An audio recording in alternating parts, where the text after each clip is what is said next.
Nagkasamang muli ang magkakaibigan matapos ang ilang buwan nilang hindi pagkikita dahil sa kanilang schedule na hindi magkatugma-tugma. Lahat sila ay nagtatrabaho na at bilang pampatanggal nila ng pagod at ngayon lamang nagkaroon ng pagkakataon na magkasama-samang muli, naisipan nilang mag-sleepover sa bahay ni Hana. So ano, saan ba talaga tayo pupunta bukas? Ang tagal ko nang hindi nakakalabas ng bahay, no? Pare-parehas lang naman tayong ilang buwan nang hindi nakakalabas ng bahay sa sobrang busy eh. Ano? Mag-explore ba tayo ulit? Ang tagal na nating hindi nagagawa yun eh. Bakit hindi? Parang yun naman lagi nating ginagawa kapag nakikita-kita tayo eh. So saan nga? May alam akong place na never pa natin napuntahan. I'm sure makakapag-explore talaga tayo dun. Ito yung picture at link na ipinasa sa akin ng isang agent online. Special offer nila to. Free food sa ika-10 batch na makapunta sa lugar nila. Mukhang mysterious place pero napaka-exciting. Ang ibig mong sabihin pupunta tayo ron at aalamin kung anong meron sa lugar na yon. Tama, magandang idea yon, hindi ba? Wag na, mamaya kung anong bumabalot na misteryo sa lugar na yan at ano pang mangyari sa atin. Kahit kailan talaga ang KJ mo. Sumama ka na kasi. Aba syempre gusto ko rin naman mag-explore. Pero ang lugar na pinupuntahan natin noon, napuntahan na rin ng iba nating kakilala. Ngunit ang sinasabi ni Tasha na lugar na gusto niyang puntahan ay tila mapanganib. Matatakotin ka talaga. Kaya hindi na ako magtataka kung bigla-bigla ka na lang sisigaw dyan sa takot. Hoy, hindi ako ganun ha. Balita namin maraming magagandang babae ron. Pabirong binatukan ni Jake si Joseph. Kaya't bumangon ito mula sa pagkakahiga. Pinagtatawanan siya ng mga kaibigan nang muntik ng mabunggo sa dingding. Ang lakas mo talaga, Joseph. Basta pagdating sa babae, ganado ka, no? Ang bilis eh. Alam nga naman sa lalaki kong ganahan. Sus, ang sabihin mo mahilig ka lang talaga sa babae mula noon hanggang ngayon. Nagsalita ang hindi mahilig sa chicks. Nakakailang girlfriend ka na nga ba, pre? Tama na yan. Kagabi pa tong mga to. Akala mo mga bata pag mag-aasaran. Magligpit na tayo at malayo-layo pa ang lalakbayin natin. Gaano ba kalayo yon? Aabutin ba ng 5 oras? Hindi naman, siguro mga 4 na oras lang kapag walang traffic. Akala ko ba walang masyadong pumupunta doon? Bakit may traffic? Malamang yung daan papunta doon ng traffic bago makarating sa lugar na yon. Ayusin mo kasi. Matapos ang asaran nilang magkakaibigan hinanda na nila ang mga kailangan nilang dalhin at gagamitin. Simula noong college pa lamang sila, ay mahilig na talaga silang pumunta sa mga lugar na bihira lamang mapuntahan. Lahat naman ng napupuntahan nilang lugar ay masasabi nilang maganda at sobrang nakaka-enjoy. Kaya wala na rin silang takot sa kung anong kakaharapin. Kahit kailan ay hindi yun pumasok sa kanilang isipan. Ang tagal din pala nating nagayos. 3 oras din ano? Sa dami ba naman ang dala natin? Talaga namang matatagalan tayo. Okay lang yan. Hindi naman tayo masyadong nagmamadali eh. Kanina lang nagmamadali ka dahil malayo pang pupuntahan natin. Pero ngayon sasabihin mong hindi tayo nagmamadali. Sinabi ko lang yon para magmadali na tayong umalis. Tama naman si Tasha eh. Pero sa tingin ko kailangan na rin nating umalis kasi alas 10 na oh. Kung aabutin tayo ng 4 na oras sa biyahe, paniguradong alas 2 na ng hapon tayo makakarating dun. Hindi ba doon naman tayo magsastay mamayang gabi? Oo, doon. Kaya okay lang din siguro kung gagabi na tayo makarating. Tara na, ano pang hinihintay niyo dyan? Kanya-kanya silang buhat sa mga gamit na kanilang gagamitin sa overnight sa hindi kilalang lugar. Sumakay na silang lahat sa van at nagsimula ng umandar ang sasakyan patungo sa kanilang pupuntahan. Magugustuhan niyo talaga ang lugar na yon kasi nature na nature talaga. Saan mo ba nakita yung lugar na pupuntahan natin ngayon? Nakita ko lang yun sa video. At nang tingnan ko, mukhang okay naman yun puntahan. Sa kanilang biyahe, masaya sila at punong-puno ng tawanan ng loob ng van na sinasakyan nila. Excited na rin silang lahat. Napadaan sila sa isang maliit na convenience store. Kaya naman naisipan ni Nico na pumunta muna roon. Bumili muna tayo ng pagkain. Bigla akong nagutom eh. Halos kakakain lang natin 4 na oras lang nakakalipas simula nung kumain tayo, no? Hayaan nyo na, driver siya ngayon. Mapapagod yan kaya pakainin nyo lang yan. May pabibili ba kayo? Para di na tayo bababa lahat. Sasama ko sa'yo, pre. Agad naman silang bumaba ng van at nagtungo ang dalawa sa mga chichirya at inumin. Kinalabit ni Jake si Joseph na busy sa paghahanap ng maiinom niya. Pare alak! Ano, gusto mo na namang uminom? Hoy, patagal na akong hindi umiinom, no? Para tuloy akong nangihina. Bakit hindi ba pwede? Nauuhaw ako eh. Ayan tubig. Balak mo pa yatang gawing tubig ang alak eh. Ayoko nga ng tubig. Hindi yan makakapagpawi ng uhaw ko, no? Alam mo, sa tingin ko, babae makakapawi ng uhaw mo. Malaaswang kay. Tigilan mo ako sa kakaaswang mo. Mamaya ikaw pang kainin ko dyan eh. Napahalakhak si Jake sa sinabi ng kanyang kaibigan dahilan para tignan sila ng babae nagtitinda sa tindahan. Agad na kumuha ng basket si Jake at ganadong kumuha ng mga alak na iinumin nila mamaya sa kanilang destinasyon. Kumuha na rin siya ng mga pagkain na kakainin nila. Kaya ayaw kitang sinasama sa mga ganitong trip eh. Sabihin mo kung ayaw mo, para hindi ka na lang namin isama sa pag-inom mamaya. Ikaw ang magbabayad niyan Ang dami-dami mong kinain eh. Kang mag-alala, I got you my friend. Huwag ka na marami sinasabi dyan. Baka mamaya magbago pa ang isip ko eh. Hindi ka namin isali sa inuman. Hindi na ako mahilig sa alak. Minsan na lang pag may selebrasyon. Hindi na kagaya ng dati nung nag-aaral pa tayo. Hindi tayo tumitigil hanggat hindi lumulupaypay ang katawan natin. Sinabi mo pa, ikaw tong mahina ang katawan sa alak eh. Hindi kasi ako katulad mo na malakas na nga ang tama pero hindi pa rin sumusuko. Kundi sumusuka lang. Hindi nila mapigilan na hindi tumawa ng malakas. Hindi rin naman sila nahihiya dahil dadalawa lamang silang bumibili. At ang tahimik din doon na kahit tugtog ay wala. Nakakabinging katahimikin sa convenience store kapag wala ng taong namimili. Dumiretso sila sa cashier para magbayad. Tinignan lamang sila ng babae na walang emosyon bago niya ayusin ang mga binili ng dalawa. Pasimpleng sinisipa ni Jake ang paa ng kaibigan. Pero hindi naman ito pinapansin ng binata dahil lahat ng atensyon niya ay nasa kanyang mga binili. Nakipag-unahan naman si Joseph na lumabas sa convenience store. Kaya naman na makalabas na silang dalawa, ay hinabol ni Joseph si Jake at binatukan niya ito gamit ang hawak niyang panyo. Bakit ba nakikipag-unahan ka? Para ka namang hindi makakalabas. Pare, ang weird kasi ng babae sa loob. Hindi man lang humingiti o nagsasalita. Gagawan mo na naman ang issue yan? Baka naman kasi wala lang siya sa mood magsalita at baka ganun lang talaga siya. Hindi naman natin alam kung anong rason niya kaya hayaan mo na. Parang may kakaiba eh. Nakakatakot siyang tumingin. Ang weird talaga, promise. Ewan ko sa'yo kung ano-ano na lang ang tumatakbo sa isip mo. Sumakay ka na ng van, baka bungangaan ka na naman ni Tasha dahil ang tagal na naman natin namili. At saka, ngayon ka pa natakot sa babae. Samantalang noon, ikaw ang kinatatakutan nila. Ano pa bang bago kay Tasha? Lagi naman siyang ganun eh. Yung babae, nakakatakot siyang tumingin. Parang hinuhubaran ako. Kaya nga tara na, bago ka pa pagnasaan nun. Sira ulo. Pumasok na nga tayo sa sasakyan. Kulang na lang masunog tayo sa tingin ni Tasha oh. Pagkabukas pa lamang nila ng pinto, ay sinalubong na sila kaagad ng kadaldala ni Tasha. Tama nga ang hinala nila. Hindi sila makakaligtas kay Tasha.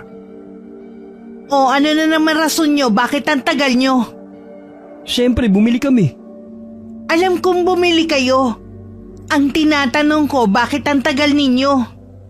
Si Joseph kasi bumili pa ng alak, tapos ang tagal niya pang pumili ng kakainin mamaya. Ako bang matagal? Yan tagal kaya nung weird na cashier. Sus, mga palusot nyo, no? Tara na at baka gabihin tayo sa daan. Ito talaga napakasungit mo. Walang araw hindi ka masungit. Oo, lalo na sa'yo. Oh, wag mo na akong awayin. Ito na oh, umaandar na. Aalis na tayo. Sa kanilang paglalakbay, napakamot sa ulo si Joseph nang mapansin niyang animoy mali ang dinadaanan nilang lugar.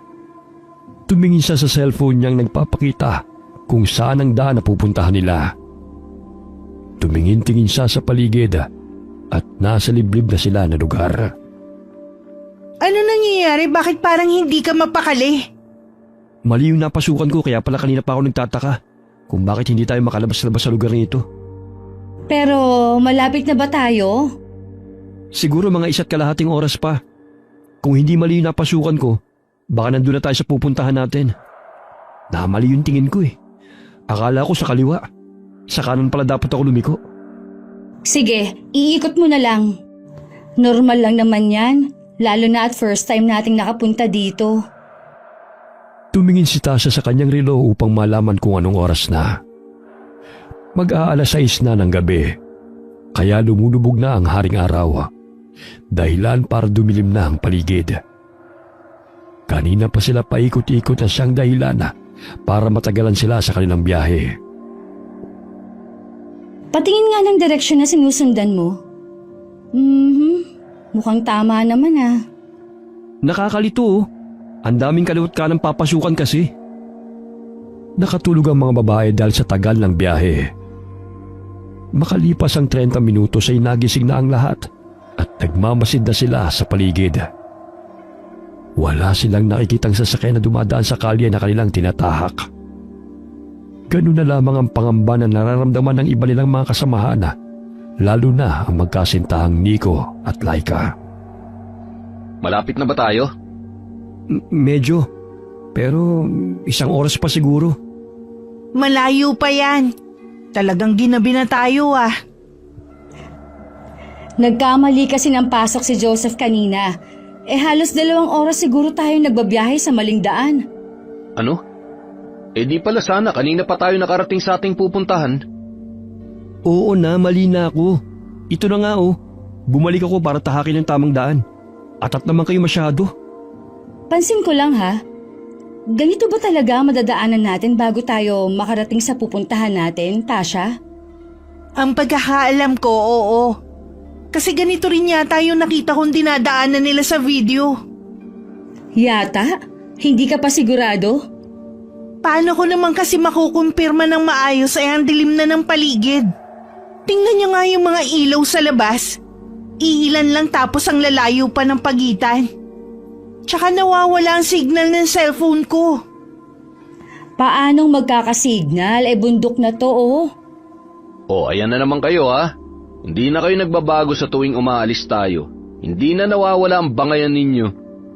Ang point ko lang naman, sana sigurado si Tasha sa pupuntahan natin kasi pare-parehas tayong walang alam.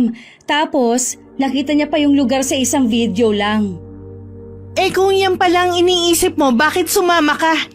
Pwede ka namang magreklamo at lumayaw ah. Psst, hoy! Manahimik na nga kayo. Nakakarindi na kayo eh. Mas lalo ako natataranta sa ingay nyo. Hindi ka pa ba sanay sa dalawang yan? Simula college tayo, ganyan na sila. Gusto mo ikaw unahin ko? Kaloka ka. Anong klaseng sabunot ba yan? Sapakin pa kita dyan eh. Ako pa talaga ang sisisihin ninyo. Napaabante silang lahat nang biglang huminto ang van. Nanahimik sila sandali at maya-maya lang ay nagsimula na silang mataranta. Tumigil ang makina ng sasakyan sa kalagitnaan ng madilim at hindi pamilyar na lugar. Madilim ang paligid at halos mga puno na malalaki ang kanilang maaninaw. Kinuha ni Nico ang cellphone niya at pinailaw ang flashlight. Ganun na lamang ang pagyakap ng kasintahan niyang si Laika dahil sa takot. Teka, sisilipin ko lang sa labas kung bakit bigla na lang huminto tong van. Hoy, teka! Hindi ka ba natatakot? Parang may bigla na lang lalabas sa mga kakahuyan at hihilahin tayo. Alam mo, tinatakot mo lang yung sarili mo eh. At saka maaga pa oh. 6:30 pa lang ng gabi. Eh ang dilim na kaya? Tingnan mo naman walang ilaw sa labas oh. Puro puno tapos wala pang mga sasakyan na dumadaan. Sa tingin ko nga tayo lang ang nandito eh. Yun naman ang gusto mo, di ba? Mag-explore. Wow ah, parang ayaw mo naman. Sumama ka nga eh. Gusto ko pero hindi sa ganitong lugar. Hindi ko naman akalain na ganito ang mangyayari sa atin. Sino ba ang may gustong mangyari to? Wala naman ah. Manahimik na nga kayong dalawa. Panay na lang kayo bangayan. Nasa kalagitnaan tayo ng hindi natin alam na lugar tapos nakukuha nyo pa mag-away. Imbis na magsisihan, mag-isip na lang tayo ng paraan kung paano tayo makakalabas dito. Sabay-sabay na bumaba ng van ang magkakaibigan na at tinulungan na nila si Joseph na magkumpuni ng makina. Malamig ang ihip ng hangin na dahilan para makadagdag yun sa kanilang takot. Ay, maaayos pa ba yan?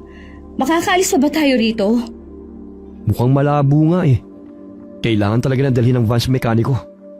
Saan naman tayo makakahanap ng mekaniko rito? Eh wala rin yatang malapit na talyer. Imposible naman kasing may talyer dito. Tingnan nyo nga yung lugar, parang abandonado na. Wala bang mga bahay dito? Baka pwede tayong humingi ng tulong. Tinignan nila ang paligid upang sipatin kung may mga pamamahay roon na. Binuksan nilang lahat ang flashlight ng cellphone na, kaya nakalikha yun ng liwanag sa paligid. Gayunpaman ay hindi pa rin sila nawawalan ng pag-asa na makahingi ng tulong sa mga taong naninirahan doon na. Sumakay si Joseph sa van at sinubukang paandarin yung muli. Ngunit kahit anong pilit niya, ay hindi pa rin yun humandar. Maglakad-lakad tayo, baka sakaling may bahay tayong mahihingan ng tulong. Ha? Maglalakad tayo sa ganitong lugar? Bakit hindi? Wala na rin naman tayong choice eh. Kesa naman tumunga nga tayo rito. Mas lalong walang darating na tulong sa atin. Kung gusto mo, maiwan ka rito. Tama si Joseph. At saka parang nag-e-explore na rin naman tayo eh. Ibang lugar nga lang. Isipin na lang natin na parte ito ng paglalakbay natin. Lahat sila ay sumang-ayon sa sinabi ni Jake. Nagsimula na silang maglakad sa kalagitnaan ng madilim na daan. Wala silang ibang ilaw kundi ang flashlight ng kanilang cellphone.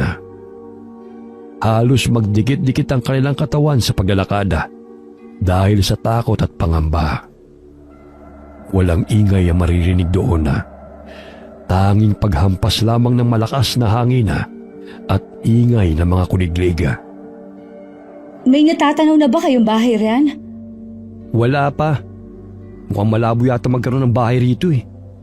Ay nako, sa tinagal-tagal natin pumupunta sa iba't ibang lugar, dito pa talaga tayo minalas. Mamaya lapahin tayo ng mga zombie. Meron naman sigurong nakatira dito. Tsaka yung mga zombie sa movie lang yan, hindi naman totoo. Sa edad niyong yan, nagpapaniwala pa kayo sa zombies? Hala, as if naman talagang may ganon. Patuloy lamang sila sa paglalakad. Sa mga oras na yon ay nakakaramdam na sila ng pananakit at pangangalay sa kanilang mga paa. Ilang sandali pa'y may naaninaw si Tasha na isang katamtamang laki na bahay at may liwanag na nagmumula sa gasera.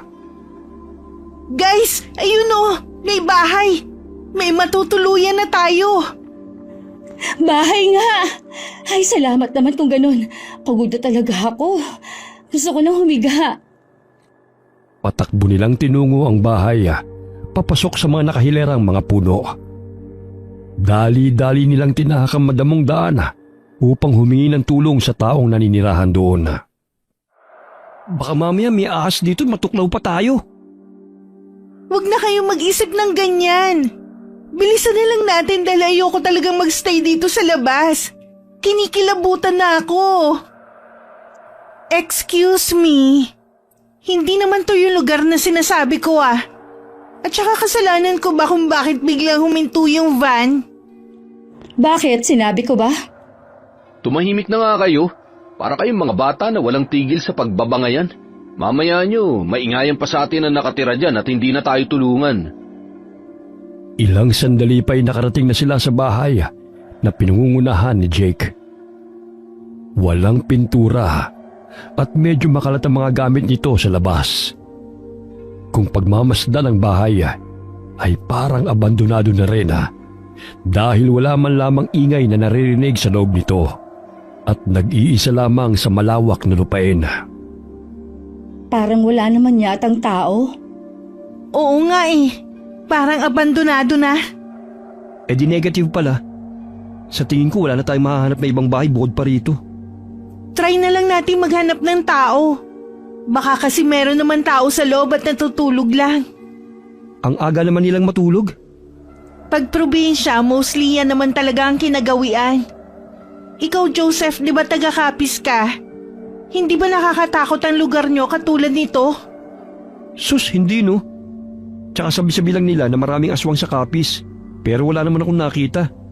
Madalas ako pa nga ng pagkakamalang aswang ng mga kasamahan ko sa trabaho eh. Kaya takot sila sa akin.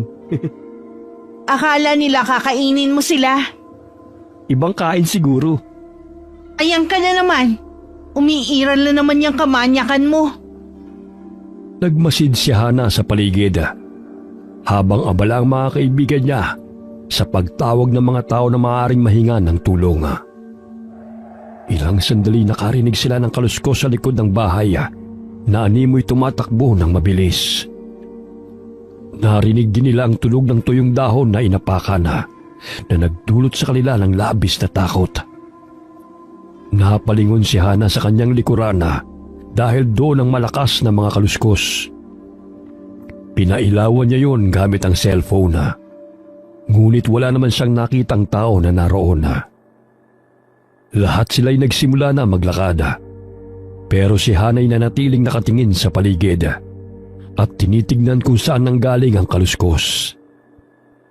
Nakakaramdam na siya na merong kababalaghan sa lugar na yon, ngunit hindi siya sigurado dahil ayaw naman niyang magsalita ng makakalikha ng takot sa kanyang mga kasamahan.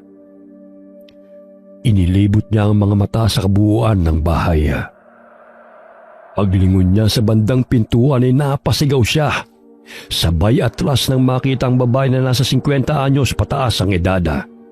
Nakasuot siya ng itim na bestida at nakalugay ang mahaba nitong buhok. Nang marinig ng mga kaibigan niya ang kanyang sigaw, ay mabilis siyang nilapitan ng mga ito at napatingin sa babaeng nakatayo lang sa harapan ni Hana. Sino siya? Hindi ko rin alam. Nagulat na lang ako na nandito na siya sa harapan ko. Ayos, may tao nga pala rito. Hello po, magandang gabi po. Nasiraan po kasi kami ng sasakyan. Hihingi po sana kami ng tulong sa inyo. Saan ba banda kayo nasiraan? Medyo malayo na po ng konti rito eh. Anong tulong ang kailangan ninyo?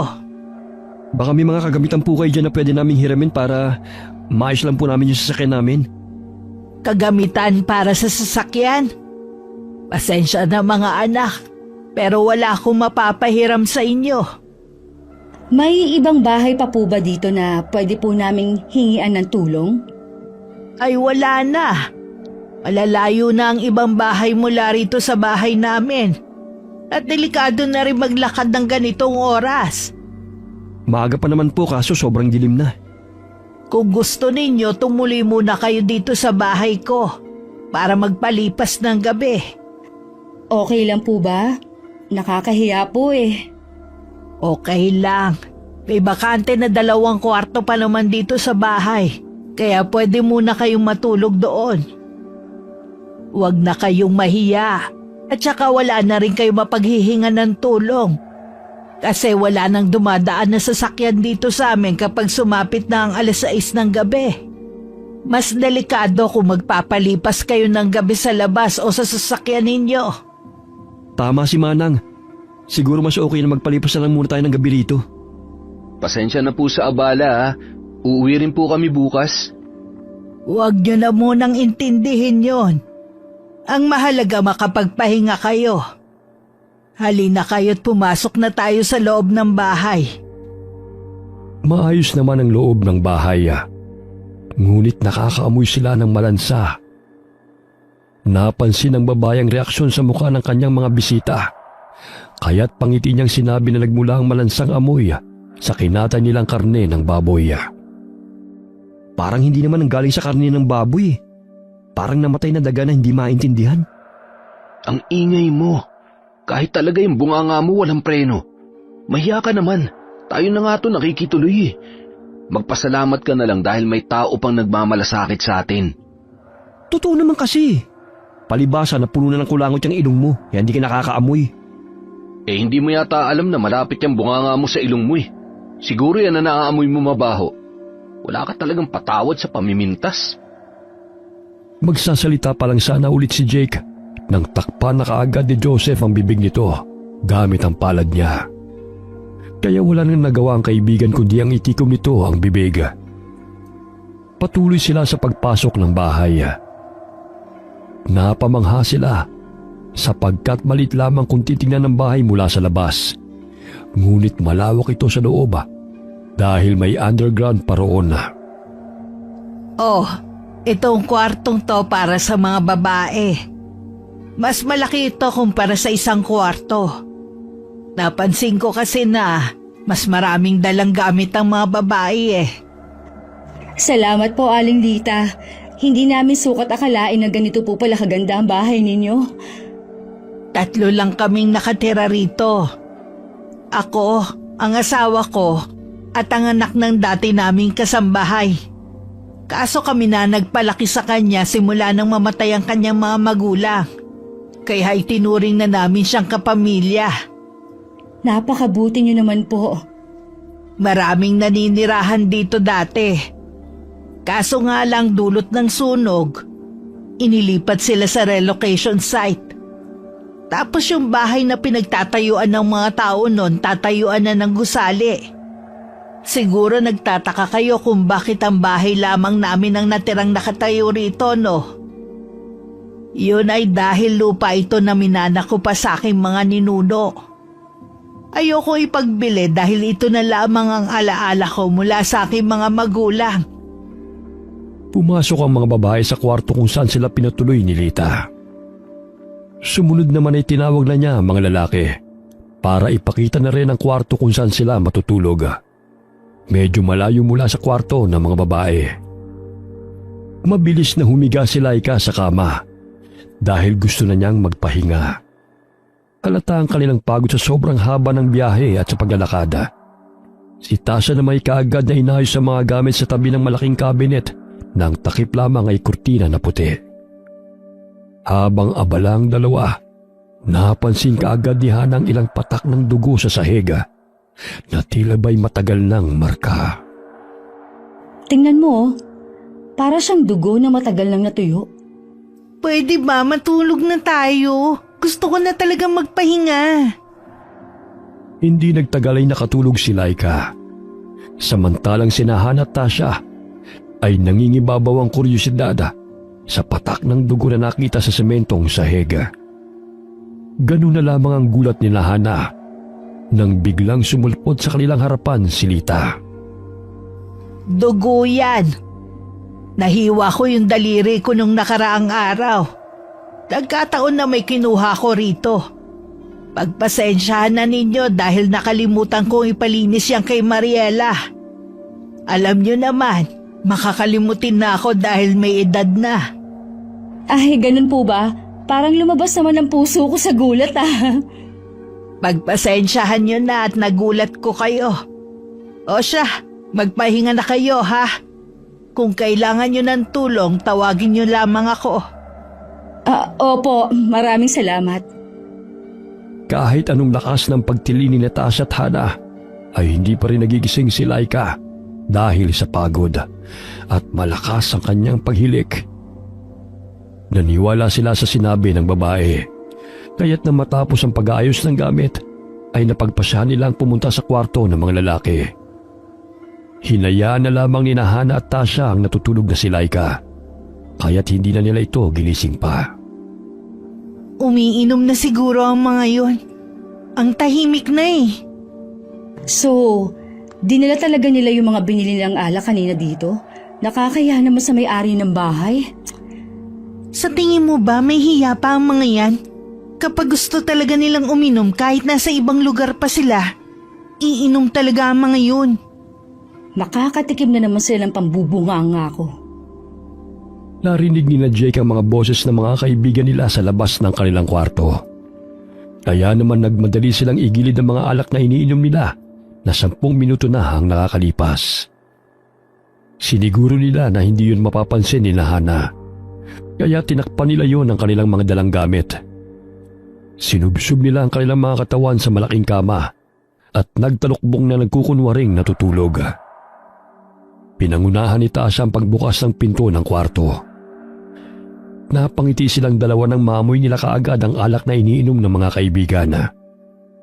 Mabilis na pumasok si Tasha at hinanap yun at hindi naman siya nabigo nang makita yon sa gilid malapit sa mesa. Ay, ang galing nila oh. Dito pa talaga sila uminom. Hoy! Mahiya naman kayo! Aba, nakikituloy na nga lang tayo tapos ganito pang ginagawa ninyo. Ano ba? Ba't ba kayo nandito? Istorbo kayo natutulog na kami. Bumalik na nga kayo sa kwarto nyo. Huwag na kayong manggulo rito. Patulog na rin kayo. Ang ingay-ingay ng mga to. Anong oras na Mamaya magsilabasan pa mga aswang sa ingay ninyo. Asa ka pa. Kasama natin ang pinuno ng aswang Taga-kapis yang si Joseph kaya hindi tayo lalapain ng aswang. Dahil kasama natin ang leader nila. Aswang ka riyan. Ibang karning kinakain ko, no? Sus, umiral na naman yung kamanyakan mo. Akin na nga yung sambote. Ang damot mo. Sa inis ni Tasha ay mabilis niyang inalis ang kumot kung saan nagkukunwaring natutulog ang mga kaibigan. Napatawa bigla ang mga lalaki na matanggal ang kumot. Kaya naman pinagahampas sila ni Tasha ng sapatos. Kaya todo iwas naman ang mga ito. Mahiya naman kayo kahit kaunti. Hindi natin pamamahay to. Bakit? Pumayag naman si Aling Lite. Sa katunayan nga, close na nga kami. Nagpaalam kami sa kanya kung pwede kaming uminom. Pumayag naman siya.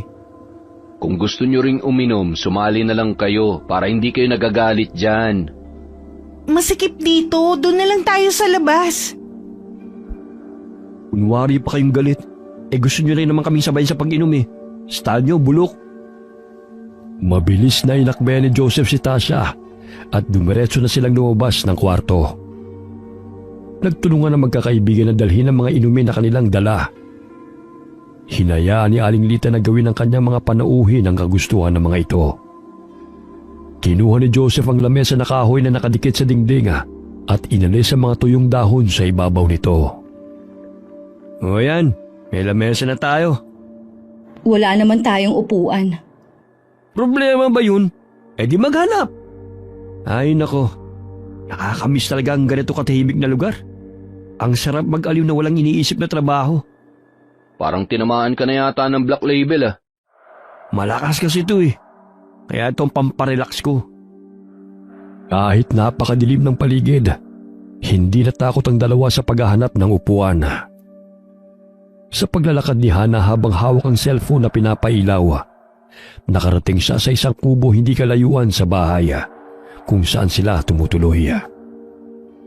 Naninaw niya ang mahabang upuan na kahoy dahil nakabukas ang pinto nito. Kaya't hindi siya nagdalawang isip na lumapit doon para kunin yon.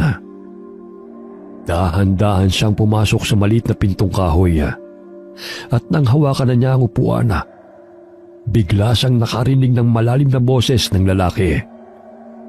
Napatras siya na lumabas ang asawa ni Lita mula sa kwarto ng kubo.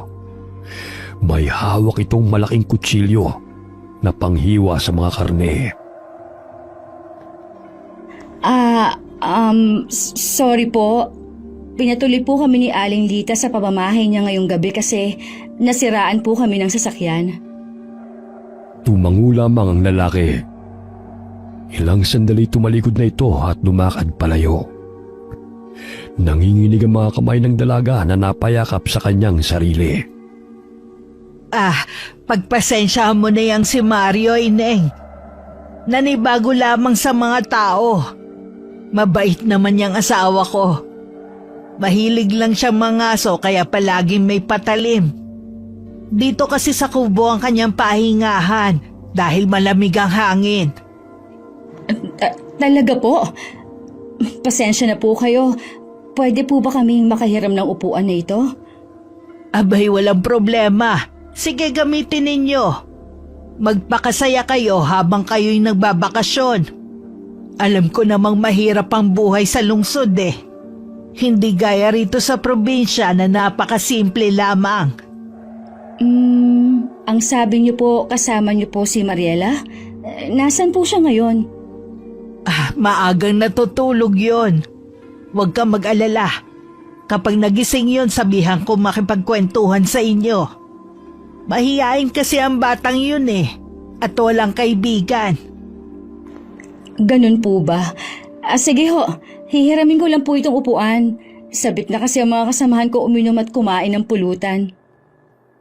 Maya-maya'y nakita ni na Jake si Hana na may bitbit na upuan na, kaya tinulungan nila ang kaibigan na.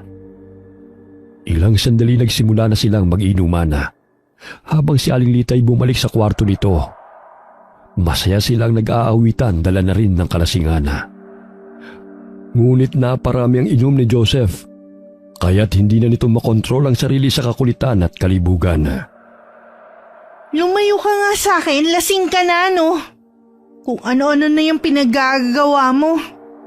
Hoy, hindi ako lasing. Pero alam mo, ang ganda mo pala, Tasha, kapag nakainom ako. So ang ibig mong sabihin, pangit ako pag hindi ka nakainom? Siraulo ka rin no? Ano sira ulo? Wapo ko, no? Tsaka alam mo, kung di mo lang ako binasted nun, edi sana ikaw ang pinakaswerte sa batch natin. May pogi ka ng boyfriend, mapera pa. Pogi? Saan banda? Ang sabihin mo, manyakis. Kaya nga hindi tumatagal sa'yo ang mga nagiging girlfriend mo eh. Hindi makayanan ang libog mo. Ang sabihin mo, napakamalas nila. Yan na nga kayo, tutulog na ako. Aba, first time na sumuko ka sa inuman ah. Hoy, bumalik ka rito, di pa kami tapos oh. Paano? Ang daya nyo. Ilang bote na lang naubos ko eh. Isang shot pa lang kayo. At soft drinks pa yung iniinom nyo. Ang sabihin mo, natalo ka namin ngayon. Bahala na nga kayo. Mga madaya sa inuman. Patuloy pa rin nagkukwentuhan ng magkakaibigan at nagtatawanan na. Binuksan ni Joseph ang pintuan ng kwarto at agad na sinarado yon na. Humiga siya sa kama.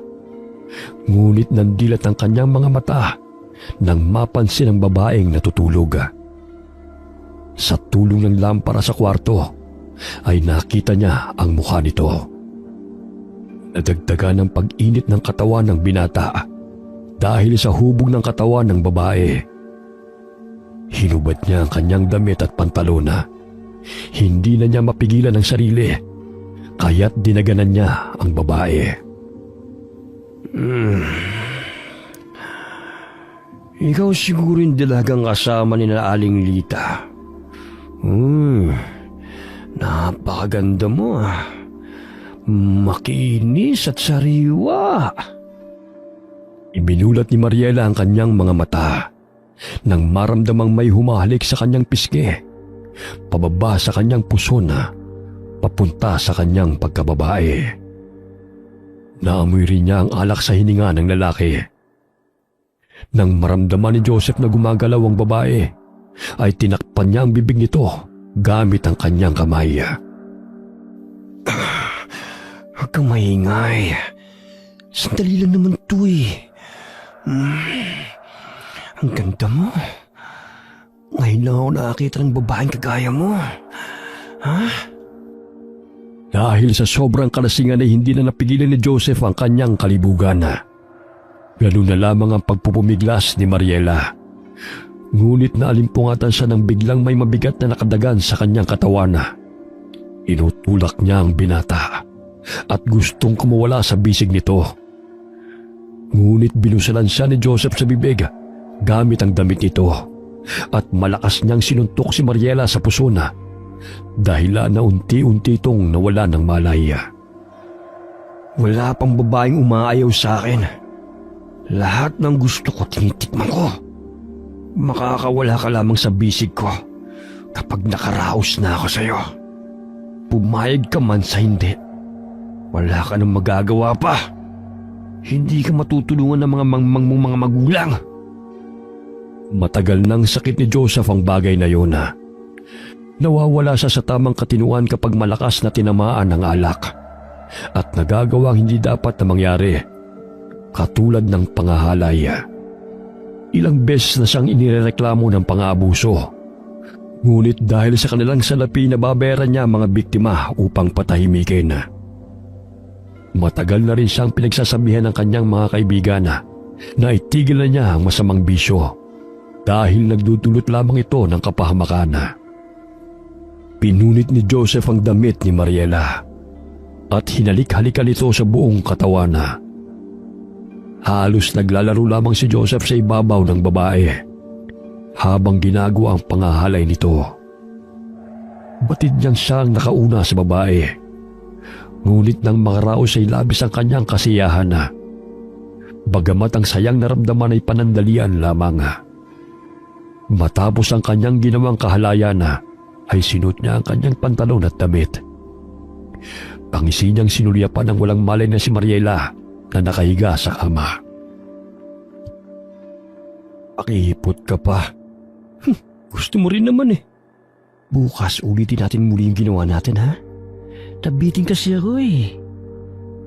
Ilang sandali napansin niyang gumalaw ang babae. Tumayo ito ng nakahubada. Kaya't napangisi muli si Joseph dahil akala niya'y nagustuhan ni Mariela ang kanyang ginawa. Malakas siyang binalibag ng babae sa kama at dinaganan. Pinunit ng babae ang kanyang damit. Umatawa pa si Joseph dahil naging wild ang dalaga. Ngunit napahinto siya sa pagtawa nang tumulo ang malapot na laway sa kanyang mukha. Sandali! Bakit naglalaway ka? Parang asong ulol ka kung pag nasaan mo ako Hindi na nagustuhan ni Joseph ang mga titig ni Mariela. Kaya dali-dali siyang tumayo't marahang napatras mula sa kanyang kinatatayuan nang hawakan siya ng babae sa pisngi. Ilang sandali pa'y bumabaw ng matatalim nitong mga kuko sa mukha ng binata dahilan na makaramdam ng hapdi si Joseph at nanginginig na rin sa takot. Lumabas ang matatalim na pangil ni Mariela. Ang magandang mukha'y napalitan ng kulbot na itsura. Nilapastangan mong pagkababae ko, hayop ka! Matagal kong iningatan yon para sa lalaking pakakasalan ko sa darating na kabilugan ng buwan. Walang hiya ka! Isa kang aswang? Kampung ka ng demonyo? Ano ang pinagkaiba mo sa akin? Ang anyo mo lang naman ng normal. Ngunit ang isipan at kalooban mo ay mas masahol pa sa demonyong sinasabi mo. Tulong! Tulong! Tulungan niyo ako! Aswang! May aswang! Kahit ano pang sigaw ang gawin mo, walang makakarinig sa'yo. Mamamatay ka lang nang hindi nila nalalaman. Gusto mo ng kasiyahan? Pues, ibibigay ko sa'yo. Magubad ka pag nasaan mo ang katawan ko hanggat magsawa ka. Aswang! Isa kang aswang! Lumayo ka sa akin! Bakit? Kanina lamang ay masaya kang inaabuso ang aking katawan. Bakit ngayon takot na takot ka? Tulong! Tulungan niyo ako! Jake! Hana! Nico! Tulungan niyo ako! Walang sino man ang makaririnig sa'yo. Lahat sila ay wala ng malay. Sinakal siya ng babaeng aswang hanggang sa lumabas ang kanyang dila.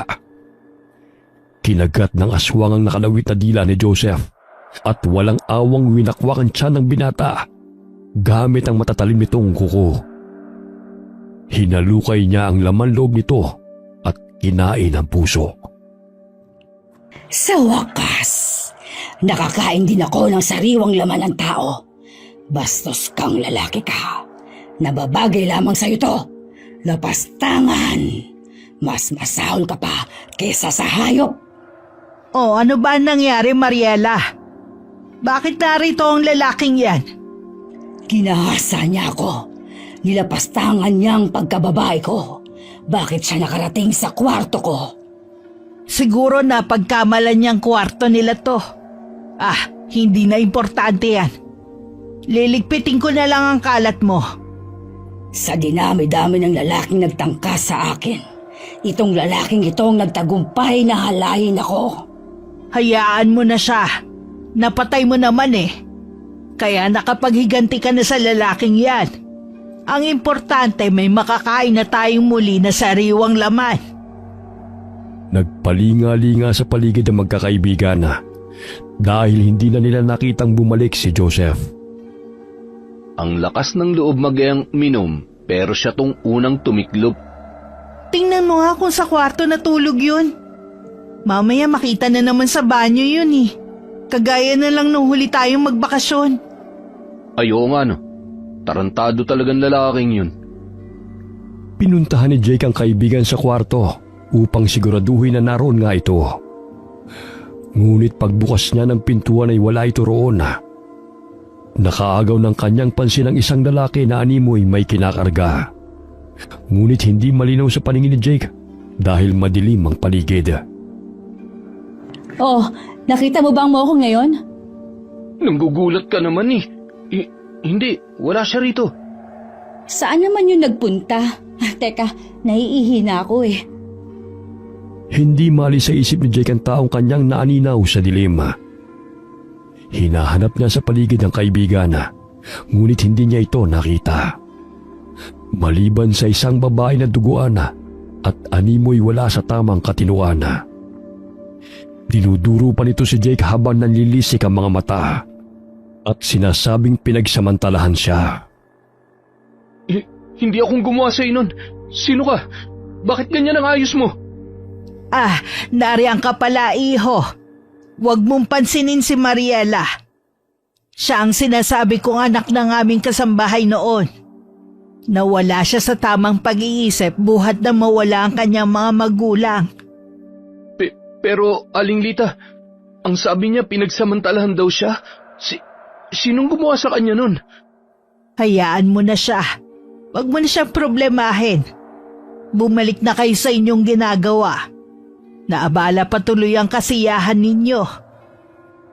Hinawakan ni Aling Lita si Mariela sa braso at inakay nito patungo sa isang silid. Ngunit nakatingin lamang ang dalaga kay Jake at nakakatakot ang ngisi nito sa binata. Hoy! Bakit parang nakakita ka yata ng multor yan? Hana, umalis na tayo rito. Marahil ang bahay na ito ay hindi ligtas para sa atin. Ano ba ang ibig mong sabihin? Basta sundin mo na lang ang sinasabi ko. Umasok ng kwarto si Hana upang kunin ang kanyang baga. Gigisingin sana niya si Laika dahil naiwan nilang mahimbing na natutulog yun sa kama. Ngunit laking pagtataka niya nang wala na roon ang kaibigan maliban sa sariwang patak ng dugo na naroon sa sahig. Jake, wala rin dito si Laika. Pero may mga patak ng dugo sa sahig. Natatakot na ako, Jake. Baka na paano na yun? Sabihan natin ang mga kasama natin. Huwag ka magpapahalata kay Aling Lita na nagdududa tayo sa kanila. Nasaan na ba si Joseph? Wala siya sa kwarto. Wala rin siya sa labas. Saan kaya siya nagpunta? Jake, parang may mga patak ng dugo sa sahig. Natatakot na ako marahil may nangyari ng masama sa kanila. Naririnig nila na may taong nagtatalo sa isang silida. Dahan-dahang tinungo ni na Jake at Hana ang pinagmumulan ng mga boses.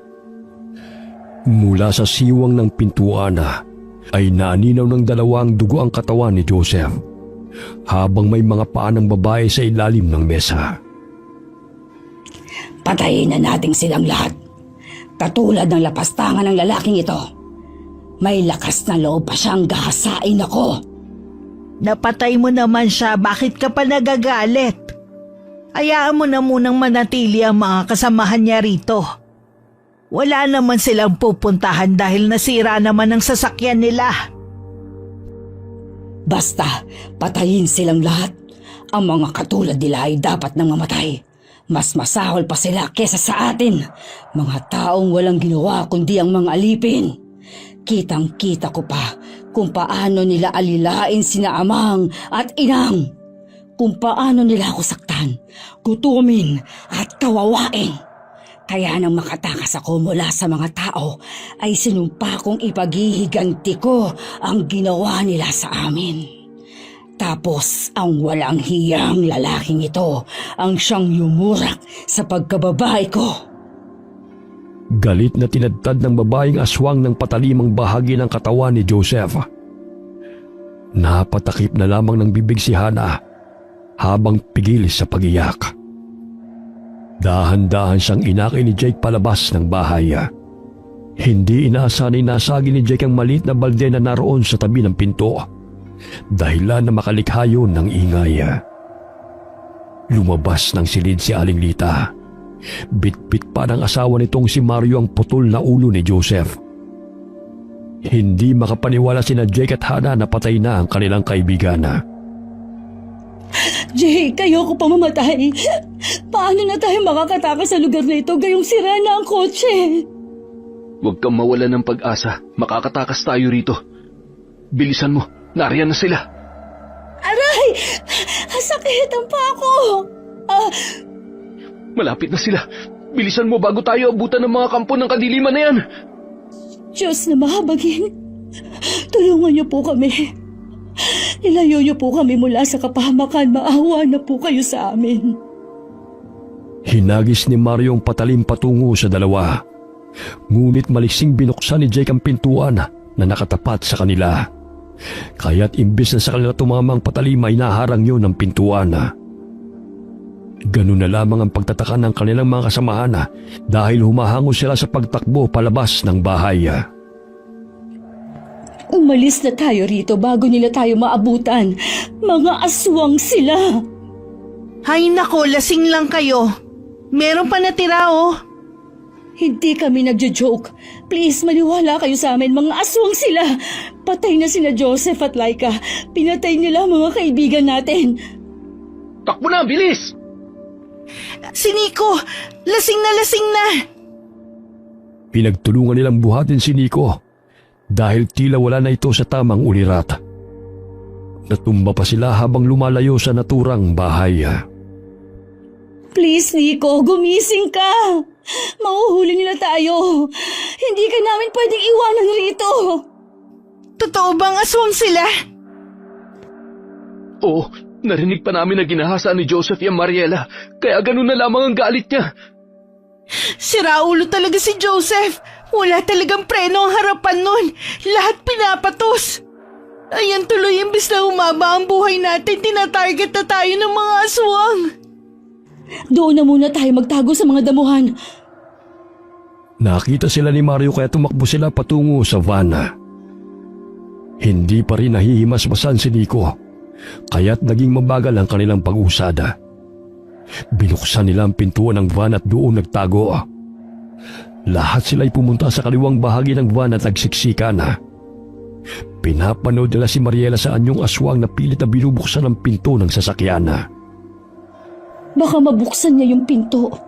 Ano nang gagawin natin? Basta maganda lamang tayo sa paglusob niya. Ano ba talagang lugar na puntahan natin? Sorry mga friend, hindi ko talaga sinasadyang mapunta tayo rito. Wala ka namang kasalanan. Aksidenteng napadpad tayo rito at walang dapat sisihin.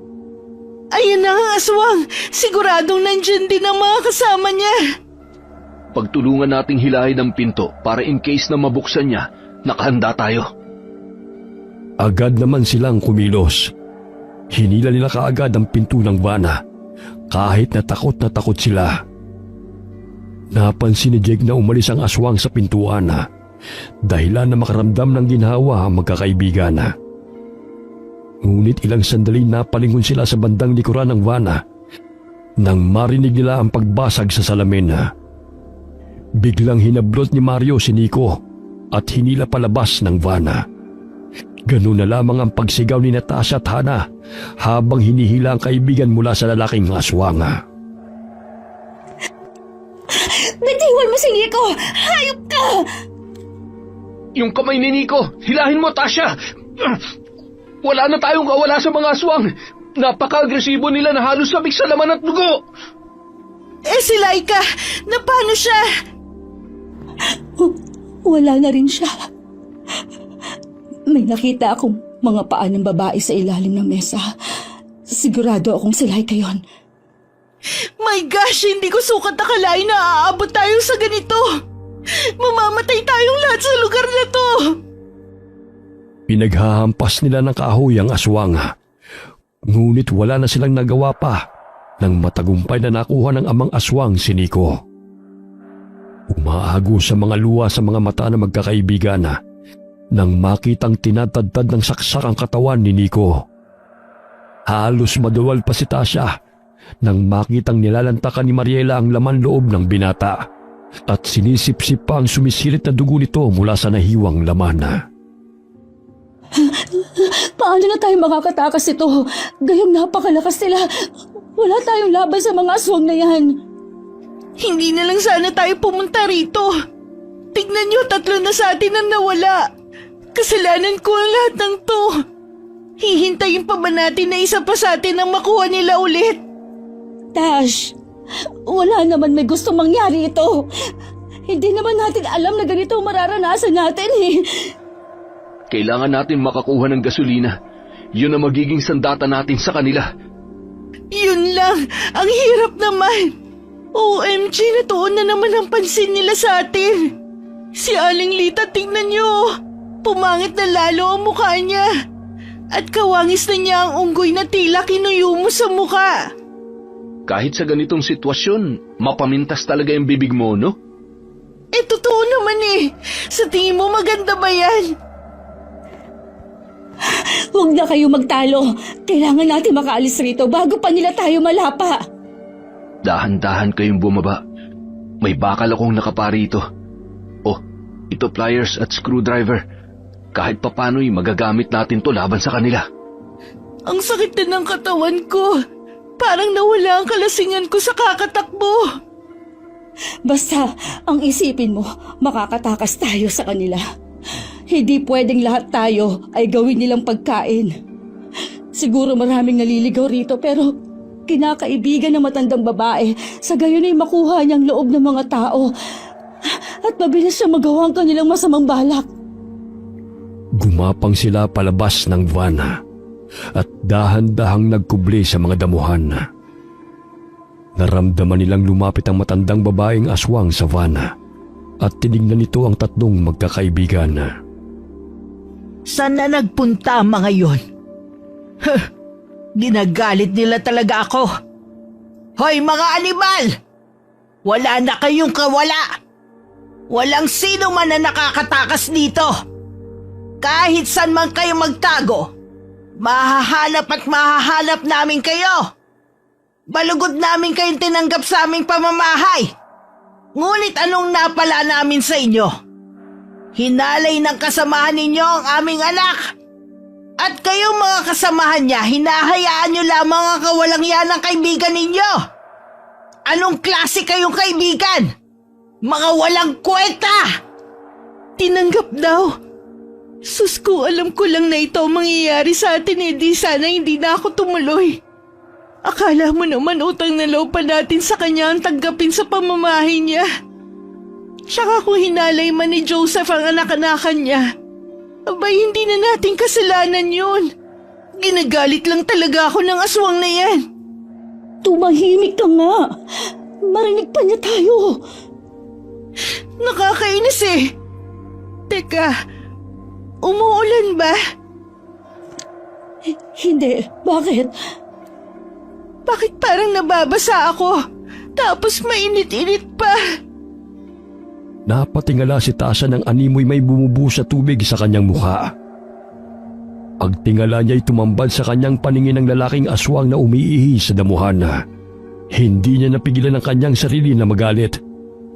Gamit ang plies ay inipit niya ang pagkalalaki nito dahilan na malakas itong umatungal. Wala nang nagawa si Hana kundi ang tulungan na lamang ang kaibigan sa pananakit sa lalaking aswang. Ano akala mo sa mukha ko, Inidoro? Sa ganda ko to na pagkamala mo pa akong banyo, ha? Walang iya ka! Hayop kang aswang ka! Kayo talagang mga babae, ang hilig-hilig nyo makipag-away. Walang kontrol sa sarili. Hinambalos na lamang ni Jake ng tubo ang lalaking aswang. Pinagtulungan nilang tatlo na sugurin si Mario kaya't natumba ito. Inuha ni Tasha ang hawak na palakol ng amaing aswang at pilit na binuhat ang malaking patalim. Bagamat imbis na masugatan niya ang aswang, ay siya pa itong natumba sa bigat ng palakol. Ang tapang mo pero hindi mo naman yan kayang buhatin. Ang bigat-bigat kasi eh! Tandaan nyo, huwag kayong gagawa ng ingay ha. Inuha ni Jake ang palakol na pagmamayari ng lalaking aswang at malakas na tinabas ang leg nito ng paulit-ulit.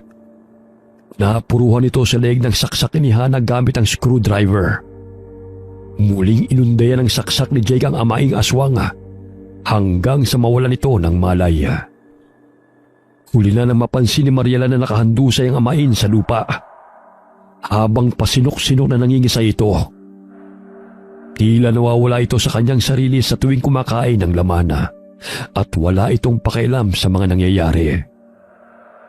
Ganun na lamang ang palahaw ng aswang na si Aling Lita nang masipat ng kanyang paningin ang nangyari sa kanyang asawa. Gumapang silang muli sa mga damuhan kaya't marami na silang mga sugat na natamo. Nasaan na ba tayo?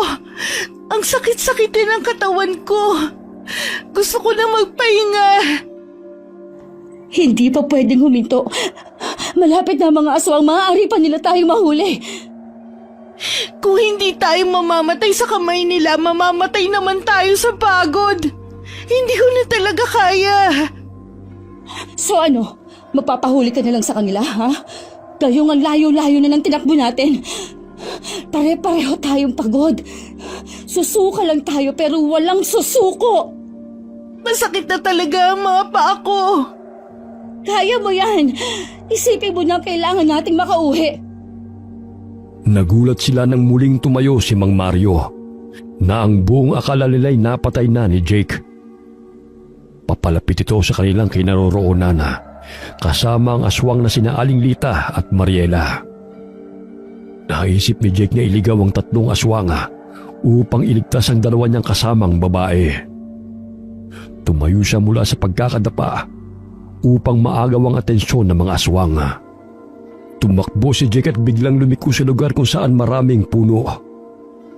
Sinundan siya ng tatlong aswang na humahabol sa kanya. Hinihingal may hindi siya tumigil sa katatakbo. Bahagya siyang napangiti nang maanino na may mga pamamahay siyang nakita roon. Napunta siya sa gitna ng gubat kung saan mayroong mga bahay na nakatayo. Batid niyang may mga taong naninirahan doon dahil sa may mga ampag na ilaw. Napalingon si Jake sa kanyang likuran. Hindi na niya nakita ang mga aswang na umahabol sa kanya. Naalala niya ang kanyang dalawang mga kaibigan. Ilang sandali nagulat ang binata na may mabangga siyang tao. Namilog ang kanyang mga mata nang makita si Hana at Tasha sa kanyang harapan. Jake, mabuti at nandito ka rin. Pero paano ka napadpad rito gayong sa bandang kaliwa ka dumaan? Mukhang paikot-ikot lang ang daan sa lugar na to May mga pamamahay na rito. May mahihinga na tayo ng tulong. Safe na ba tayo? Sana. Hindi ko rin alam. Tahimik na ang paligid at wala nang mga aswang na humahabol sa atin. Magmatsyag na muna kayo. Maghahanap lang ako ng tao. Sige, mag-iingat ka ha. Magkayakap na nagkubli si Hana at Tasha sa likod ng puno malapit sa isang bahay. Naririnig nila na may mga ungol sa loob ng kubo. May tao, Tash. Tingnan natin kung sino. Sa gayon ay makahingi na rin tayo ng tulong. Hindi ko na talaga kaya ang nangyayari sa atin. Hindi naman tayo masamang tao ah. Tatagan mo lang ang loob mo. Basta ang isipin mo, makakaalis tayo sa lugar na ito. Dahan-dahang pumasok ng bahay sina Hana at Tasha. Napadpad sila sa kusina kung saan may nakasalang na malaking kawa. Napatakip sila sa kanilang mga ilong nang maamoy ang umaalingasaw at nilalangaw na isang sako. Uy, Besh, parang hindi tayo safe dito. Lugar din yata to ng mga aswang eh. Ilalaga din tayo nila katulad niyan. Huwag ka mong maingay. Baka may makarinig sa atin. Nakaagaw ng pansin ang lumang litrato na nakasabit sa dingding. Itinuro yun ni Tasha na naging pamilyar sa kanyang paningin. Hana, tingnan mo. Parang kilala ko ang babaeng nasa larawang yan. Saan? Yung nakasabit sa dingding. Parang kamukha niya si Rose. Yung babaeng kasambahay namin noon na nagawa ng kasalanan ni Joseph. Dahil din sa sobrang kalasingan. Oo nga, si Rose. Pero bakit nandito ang kanyang litrato? Di ba matagal na siyang nawawala? Hindi kaya hindi lamang nagkataon na napunta tayo rito. Kundi talagang sinadya. Alam mo, Besh, nalaman ko ang lugar na to dahil may isang nag-message sa akin. At nag-send ng mga video tungkol sa kagandahan ng lugar kaya nainganyo ko.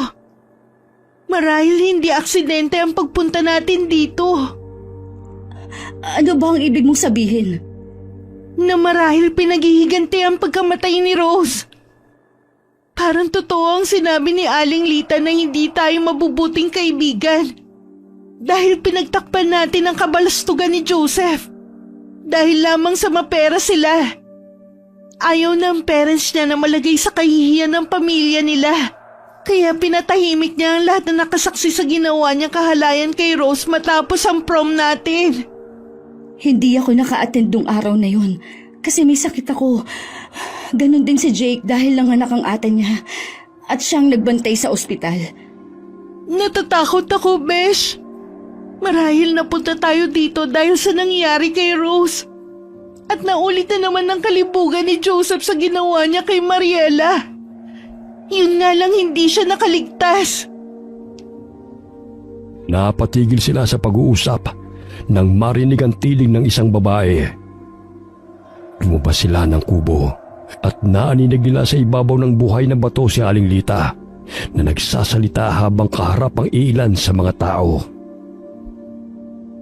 Ika-8 anibersaryo ng kamatayan ng aking anak na si Rose mula sa kalapastanganan ng mga mapang-abusong kabataan. Nangarap lang ang aking anak upang makapagtapos sa pag-aaral. Nagpaalipin at ginawang katulong ng mga batang walang inisip kundi ang kaligayahan. Ngunit pinagkaitan nila ng karapatang mabuhay ang aking anak. Isa-isa ko na silang pinaghihigantihan. At alam kong matatahimik na si Rose. Hindi maaari to, Hana. Kailangan natin makaalis dito. Dahil maaaring ako ang isusunod nilang patayin. Ano ba kasi ang nangyari noon? Ang pagkakaalam ko'y hindi na nagising si Rose dahil sa sobrang kalasingan. Yun lang. Isa pa, namasukan siya bilang isang kasambahay sa inyo, di ba? Para makapag-aral siya. Oo, pero matagal kong inilihim sa inyo to. Pinagsamantalaan siya ni na Joseph at Nico. Matapos ang prom sa bahay kami nagstay. Lulong sila sa ipinagbabawal na gamot, Besh. Please don't judge me. Alam mo naman noon pero nagbago na ako ngayon. Hinalay ni Nico at Joseph si Rose. Kahit anong pagmamakaawa niya, hindi namin siya tinulungan ni Laika. Dahil wala rin kami sa tamang wisyo dahil sa kalasingan. Dahil sa sobrang pagpupumiglas niya, nadulas siya sa hagdan. Nabagok ang ulo niya. Pinagtakpan ng lahat ng iyon. At pinalabas na lasing siya at naaksidenteng nahulog sa hagdan. Ngayon ko lang naalala si Mariela. na minsan ko na nakita sa lugar kung nasan ako. Totoo ang sinasabi ni Joseph na pamilyar sa kanya ang babae. Hindi kaya matagal na nilang plano na mapunta tayo rito. Paupong nasa bunutan ni Tasha ang sarili nang naging maliwanag ang lahat ng pangyayari sa kanyang diwa. Napasilip sila mula sa kanilang pinagkukublihan na pinapataka ni Lita at Mario ng sariwang dugo ang kalansay ng kanilang anak na si Rose. Wala tayong mahihingan ng tulong. Mga kasamaan sila ni Aling Lita. Mga aswang din sila. Tayo na, habang abala pa sila sa pagtitipon. Nandito lang pala kayo. Mabuti naman at dumalo kayo sa aming pagdiriwang. Alam niyo bang matagal na naming hinihintay ang pagkakataong ito? Tingnan ninyo ang inyong mga kaibigan. Masayang kasama si Rose. Hayaan niyo na kaming umalis. Maawa na kayo sa amin. Maawa? Noong nagmamakaawa si Nanay Lita sa inyo kung sinong pumatay sa kanyang anak, pinakinggan niyo ba? Katulad niyo rin kaming gustong mabuhay at may pangarap. Ngunit ang lupit ninyo sa mga katulad namin. Lumaya si Ate Rose mula rito dahil gusto niyang mabuhay ng payapa. Dahil gusto niyang makapag-aral. Ngunit anong sinapit niya? Karahasan mula sa mga taong mapangabuso. Napagbayaran na ng mga taong may sala sa kanya ang ginawa sa kanya noon. Pinatay niyo na sina Joseph at Nico. Hindi pwedeng sila lang. Dapat lahat kayong mga kaibigan niya na nagmamanipula ng katotohanan at pinagtatakpa ng kasalanan ng inyong kaibigan. Narinig ng mga nagkukumpulang mga aswang ang galit na tinig ni Mariela. Kaya't napalingon ng mga ito sa kanilang kinaroroonan. Natigil ang ritual na ginagawa ni Mario at Aling Lita. Halos mahimatay sina Tasha at Hana nang makitang nakapalibot sa kalansay ng kanilang anak ang mga ulo ni na Joseph, Nico at Laika. Nanginginig ang mga kamay na sinaksak ni Hana ng screwdriver sa mukha ng aswang na si Mariela. Bumaon pa ito sa pisngi ng aswang. Hindi na nabunot pa ni Hana at hinawakan ng kamay ni Tasha upang tumakbo. Dali! Bilisan mo, Tash! Bago pa nila tayo maabutan! Dito, sundan niyo na lamang ako. Babalik tayo kung saan tayo dumaan noon. Hindi ko na talaga kaya. Ang sakit-sakit na ng mga paa ko. Kung mamamatay man ako ngayon, gusto ko lang magpasalamat sa iyo, Hana, sa pagiging mabuti mo sa akin. Madalas man tayo magbangayan, pero alam kong totoo kang kaibigan. Tumahimik ka nga! Walang mamamatay. Makakatakas tayong tatlo. Dulot ng matinding pagod, nadapa si Tasha sa lupa. Pinilit niyang tumayo, ngunit nanginginig na ang kanyang mga kalamnan at nangihina na ang kanyang mga tuhod. Umiiyak niyang niyakap ang kaibigan. Nararamdaman ko na ang katapusan ko. Sabihin mo kay na Mami at Daddy na sorry sa katigasan ng ulo ko. Mahal na mahal ko sila. Tumayo ka na kasi! Naariyan na sila! Tash, dito ka sa likod ko. Kumapit ka na mabuti. Kinarga ni Jake ang kaibigan kahit hirap na siya sa pagtakbo. Ilang sandali pa'y natumba silang dalawa. Naramdaman niyang tumutulo ang dugo sa kanyang ulo na nagmumula sa ulo ni Tasha. Pabigat ng pabigat din ang kaibigan hanggang sa bumulagta silang dalawa sa lupa. Napalingon si Hana sa kanyang mga kaibigan nang maramdamang huminto sa pagtakbo si Jake. Ganun na lamang ang pagkagulat ng binata nang makitang mulat ang mga mata ni Tasha habang nakabaon sa ulo nito ang patalim. Nakawang pa ang bibig ng kaibigan at pasinok-sinok na unti-unting binawian ng buhay. Jake, ano ba nangyari? Bakit pa binitiwan si Tasha? May patalim na bumaon sa kanyang ulo. Halika na, hayaan mo na siya. Tash, so sorry! Umiiyak na tumatakbo ang dalawa. Nadadapa may pilit na bumabangon si Hana upang makalayo sa malaimpyernong lugar na yon. Naaninaw niyang hinila ng isang lalaking aswang sa paa si Tasha at kinaladkad patungo sa bahay.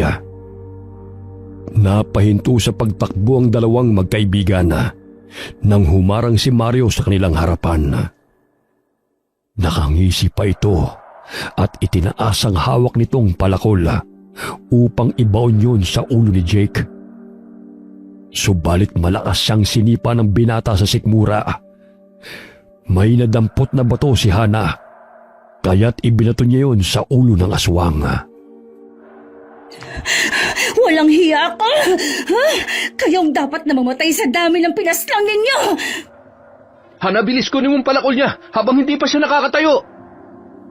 Agad na ibinigay ni Hana ang palakol kay Jake at buong lakas na tinabas ng binatang leeg ng amaing aswang. Animoy nagbibiyak lamang siya ng kahoy sa tuwing tinatamaan ang leeg ng aswang. Wag! Layuan niyo ang asawa ko! Siguraduhin mong patay na siya, sa gayon ay mabawasan naman sila. Ayan, parang putol na ang ulo niya. Hindi na yan mabubuhay. Sigurado ka ba? Mamaya, tatayo na naman yan. Sinipa ni Jake ang ulo ng amaing aswang. Nagpagulong-gulong ito patungo kay Hana. Kaya't ganun na lamang ang pag-iwas ng dalaga dahil nakadilat pa ito nang tumapat sa kanya. Halika na, ang dami pa naman nila. Pagod na rin ako, Jake. Hindi ko alam kung makakaligtas pa ako rito. Huwag ka mawala ng pag-asa. Napatay natin ang leader kaya makakaalis tayo rito. May nakita silang malaking bato, kaya tumakbo sila upang magkubli roon. Wala silang nakikitang mga aswang sa paligid, kaya napagpasya nilang magpahinga. Hindi ko sukat akalain na ito ang kahantungan ng bakasyon natin, Jake. Ang daming nangyari at lihim na nabunyag sa likod ng pagkamatay ng ating mga kaibigan. Matagal ko nang sinabihan niyang si Joseph na magbago na sa bisyo niya. Pero kapag nalalasing, hindi niya talaga napipigilan ng kalibugan eh. Ngayon nating masasabi na hindi sa lahat ng oras na maililigtas ka ng salapi. Walang magagawa ang pera kapag buhay mo na ang pinag-uusapan. Hindi talaga lahat ng bagay ay mabibili ng pera. Sandali, narinig mo ba yan? Oo, parang atungal ng baboy at kabayo. Ano na naman kaya ang ginagawa ng aswang na yun? Nakakatakot sila sa tuwing nagsasagawa ng ritual. Nakita ko kanina na pinagsaluhan nila ang mga laman ni na Joseph. Bukod sa atin, may iba pa silang biktima. Saan mo nakita? Sa isang kubo. Sumilip ka sa bintana upang tukuyin kung may tao ron na mahihingan ng tulong. Muntik pa akong makita ng babae. Lintik. Nakita ko mula sa butas ng dingding na ginigilitan niya ng leg ang isang lalaki at isinisilid sa palanggana ang nakukuhang dugo ng biktima. Marami na sigurong naliligaw sa lugar na ito. Hindi kasi mapagkakamalan ng lugar ng kamatayan eh. Kasi parang ang gaganda ng tanawin sa paligid. Ayon na rin sa litrato na nakita ko na ang gaganda ng mga bundok kung saan nadaanan na rin natin. Malamang bukod kay Mariela, may kasama pa silang humahalubilo sa mga tao upang makapang-engganyo at makapunta rito. Biglang napatili si Hana ng may humila sa kanyang buhok.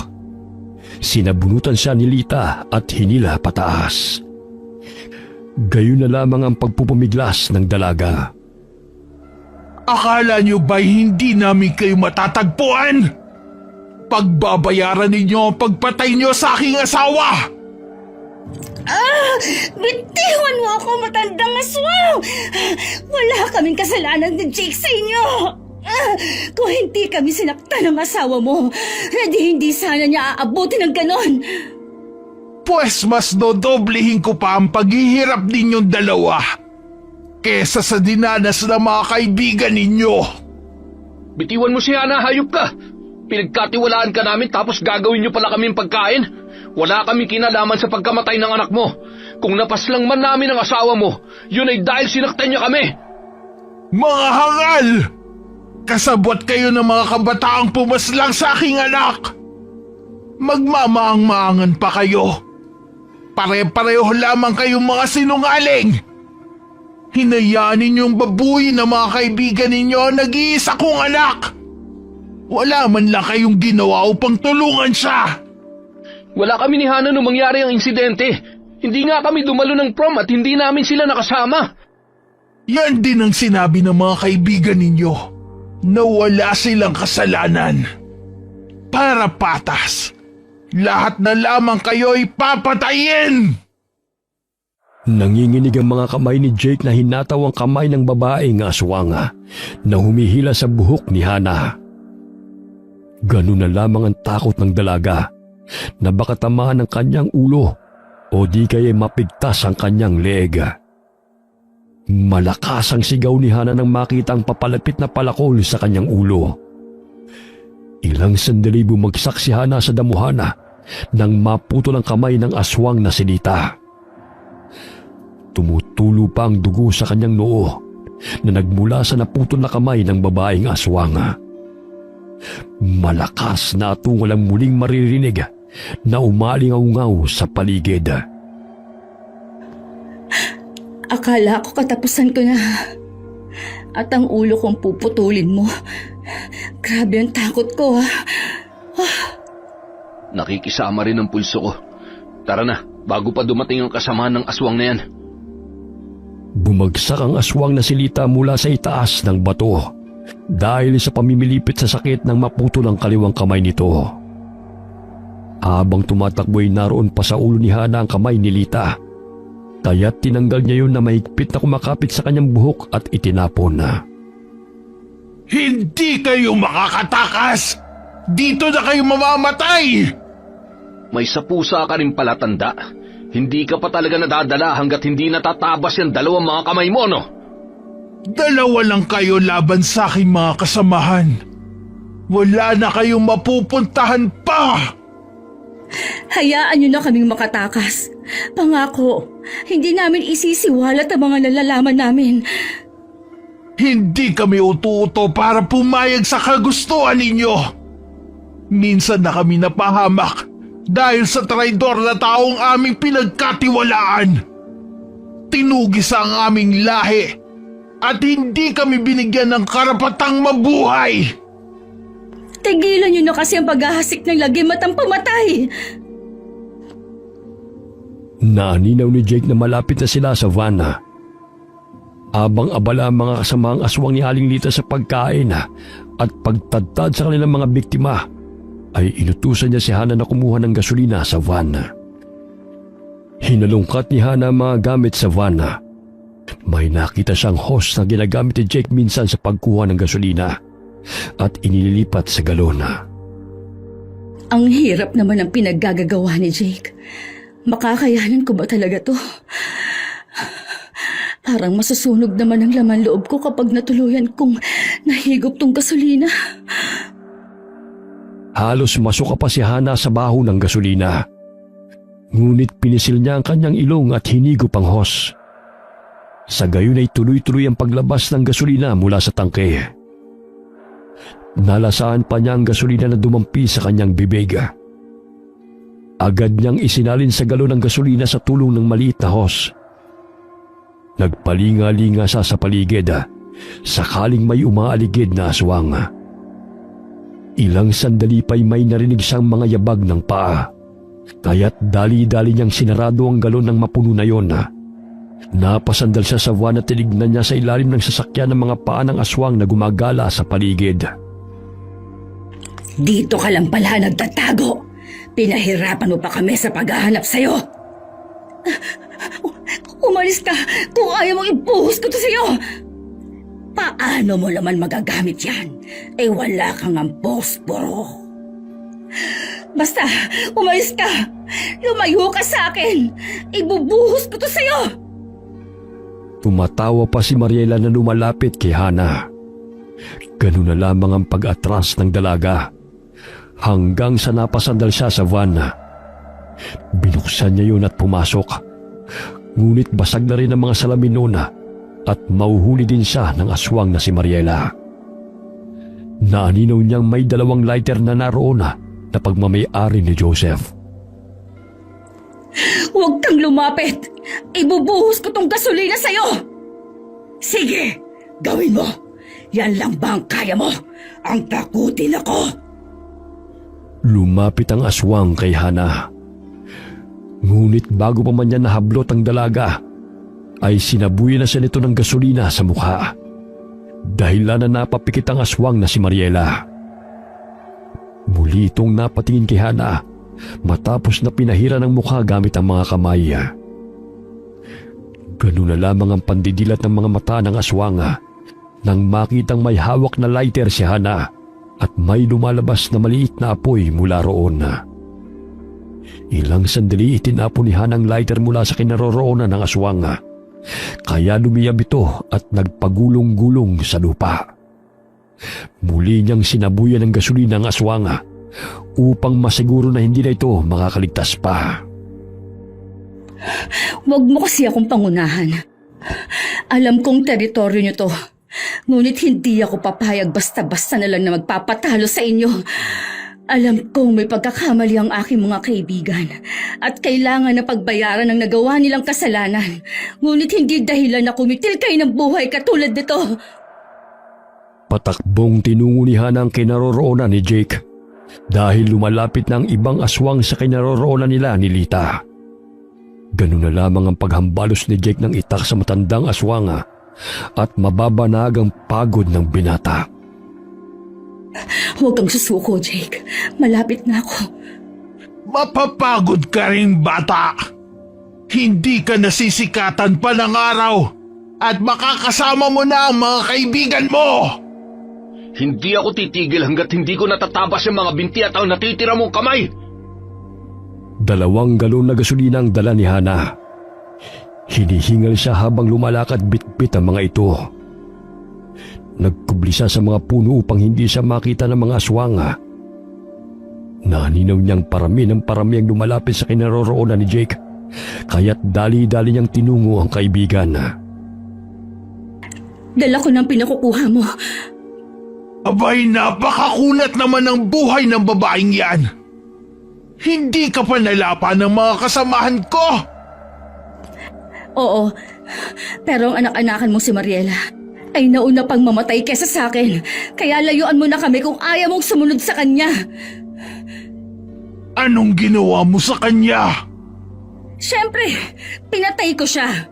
Yan din ang aabutin mo kung hindi mo kami hahayaang makalayo. Hindi ako mangmang para paniwalaan ka. Eh di huwag kang maniwala. Wala akong dapat na ipaliwanag sa'yo. Nagkaroon ng pagkakataon na matamaan ni Jake ng palakulang matandang aswang sa balakang. Dahilan na matumba ito mula sa kanyang kinatatayuan. Ngunit inilabas nito ang mahaba niyang dila patungo sa kinaroroonan ng binata at pinulupot sa katawan nito. Aray, bitawan mo ako! Wala ka ng kawala pa. Uubusin ko ang dugo mo hanggang sa matuyot ang katawan mo. At yung kaibigan mo pagpepiestahan ng mga kasamaan ko. Habang abala sa pagsugod ng matandang aswang kay Jake, ay nagkaroon ng pagkakataon siya na masabuyan ng gasolina ang matandang aswang. Tinamaan ito sa mahabang buhok nito at likod. Ilang sandali pa'y sinindihan niya ng tuyong dahon at itinapon sa kinaroroonan ng aswang. Biglang lumiwanag ang madilim na paligid nang lumiyab ang katawan nito. Dahil sa pangyayaring yun ay malakas itong napahiyaw at nabitiwan nito ang binata. Hana, nagawa mo! Yan ang nababagay sa masamang nilalang na kagaya mo. Magsama kayo ng anak mo at asawa mo! Totoo bang patay na si Mariela? Oo, ginawa ko rin sa kanya yan. Talaga? Ang tapang mo naman, Hana. Tayo na, bago pa tuluyang makalapit ang mga kasama ng aswang na yan. Bago pa sila makalis sa hinawakan ng aswang na silita ang paa ni Jake, kaya't nataranta si Hana at nabitiwan niya ang isang galon ng gasolina at tumilapo ng laman nun. Sama-sama tayong mamamatay! Isasama ko kayo sa impyerno! Ikaw lang ang nababagay ron at hindi kami. Sapagkat may Diyos kaming kinikilala. Hindi ka ililigtas ng kinikilala mong Diyos! Katulad sa mga kaibigan mo, mamamatay rin kayo! Yan ang akala mo. Kung masasawi man ako ngayon, buong puso ko yung tinatanggap dahil alam kong lahat ng bagay na nangyayari sa mundo'y may dahilan. Kaya ikaw na masamang nilalang, dapat na matuldo ka ng paghasik nyo ng lagim. Muling itinaas ni Jake ang hawak niyang palakol at itinarak yun sa ulo ng natutupok na aswang. Maging ang binti ni Jake ay napaso ng apoy nang dumampi sa kanyang balatang tumalsik na gasolina. Ngunit agad namang napatay ang apoy nang magpagulong-gulong siya sa damuhan. Paparating na sila. Naririnig ko sila. Hayaan mo na yung matandang yan. Mamamatay din yan kapag naubos ng malapnos ang kanyang katawan. Magbubukang liwayway na. Alam kong hindi na sila ganun kalakas kapag sumisikat na ang araw. Kailangan nating makalayo rito. Kaya mo pa bang tumakbo? Siyempre naman. Naaaninag na natin ang daan kung saan tayo dumaan papasok rito. Parang ghost town ng lugar na to, ha? Tingnan mo, Hana. Hindi na nila tayo hinahabol. Sa palagay mo, takot silang lumabas sa lugar na to. Siguro kapag sumapit ang umaga. Tsaka nanganganib din ang mga buhay nila kapag nakikipaghalubilo sa mga normal na tao. Sapagkat kung malalaman ng aswang sila, papatayin din sila. Sumisikat na ang araw. Marahil, mga 5:00 na ng umaga. Napakaganda nga ng lugar na to, Jake. Ang gaganda ng mga bulaklak ko. Tsaka, tingnan mo ang bundok. Totoo ngang ito yung lugar na dinadaanan ayon sa video at litrato na pinadala kay Tasha. Ngunit ang mga tao at misteryo sa lugar na ito ay sadyang mapanganib. Ayan, nakikita mong signage? Pareho lang naman sa nakalagay sa litrato. Siguro, nilito lang tayo ng mga aswang na yun. Ayun, may kubo. Magpahinga na muna tayo, Jake. Puro sugat ng mga paa ko. Hindi ko na malaya na nakayapak lang pala ako at walang sapin sa paa. Ako nga rin eh. Sige, magpahinga muna tayo ron. Pero baka mga aswang din ang may-ari ng kubo na yan. Malayo naman na tayo sa lugar ng mga aswang eh. Pakiramdaman na lang natin. Gusto ko na talaga magpahinga. Parang hihimatayin na ako sa pagod. Nakatulog ang dalawa sa kubo dahil sa labis na pagod. Pagkagising nila ay tumambad sa kanilang paningin ang matandang lalaki at isang binatilyo. Natakot sina Jake at Hana. Ngunit napag-alaman nilang mga magsasaka ang mga yun. Sinabi ni namang Cosme at Pido na takot ang mga aswang na lumabas sa lugar na yun pagsapit ng umaga.